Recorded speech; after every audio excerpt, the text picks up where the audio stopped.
Good evening and welcome to the Channel Studios here in London with your international news around the world in 5. Dozens of Afghan humanitarian and aid agencies say they fear a full-scale civil war after President Joe Biden announced the withdrawal of US troops from the country by September the 11th. The process is underway, and to bring an end to this war, it would mean the final troops would leave 20 years to the day after al-Qaeda's attacks triggered America's longest war.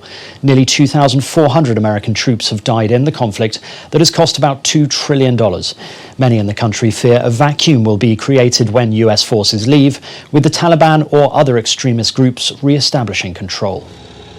President Hassan Rouhani has said Iran will boost uranium enrichment in response to the attack on its nuclear facility, which he blamed on Israel. In a televised address, Iran's president announced that the country will begin enriching uranium to a new high of 60% and deploy new centrifuges.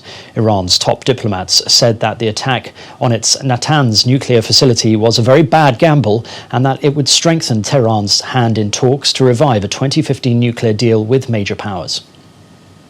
India's new coronavirus infections have reached an all-time high as most of the South Asian nation battles a second and more vicious surge in cases. In the last 24 hours, the country has recorded almost 184,000 cases, bringing the nationwide tally of infections to 13.9 million. The country is currently reporting around double the daily cases of the United States and Brazil. The two are the worst affected countries. Hundreds of devotees have also tested positive for COVID-19 at the Kumbh Mela, a major religious festival where millions of people bath in the Ganges River every year. South Africa has suspended the rollout of the Johnson & Johnson COVID-19 vaccine after US federal health agencies recommended pausing its use because of rare cases of blood clots. 6 women under 50 developed rare blood clots in the US, among more than 6 million people given the J&J shot so far. South Africa's health minister said that we cannot take the decision by the FDA lightly and added that there had been no reports of blood clots in the country after roughly 290,000 vaccinations. Egypt will impound the giant container ship that blocked the SUEZ Canal last month until its Japanese owner pays $900 million in compensation.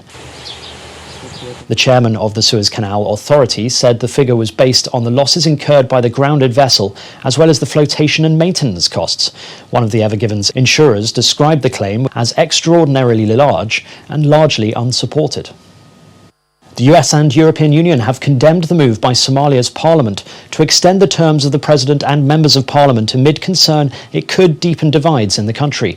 Somalia's lower house of parliament voted to extend President Mohamed Abdullahi Mohamed's 4-year term, which expired in February, for a further 2 years. US Secretary of State Antony Blinken said he was deeply disappointed by the approval of the legislation. The international community has urged that immediate elections be held and that they would not support any extension of the president's term. One of Los Angeles' most famous and iconic movie theaters is closing for good.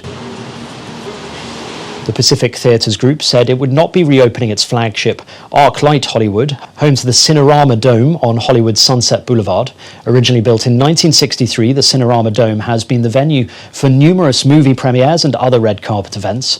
It was declared a historic monument in 1998. And finally, singers Jennifer Lopez and Selena Gomez will star in a global streaming and broadcast special next month to raise money for COVID-19 vaccines.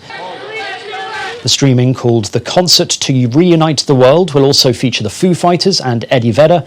The broadcast would urge nations to donate excess doses and give financial support to the COVAX facility.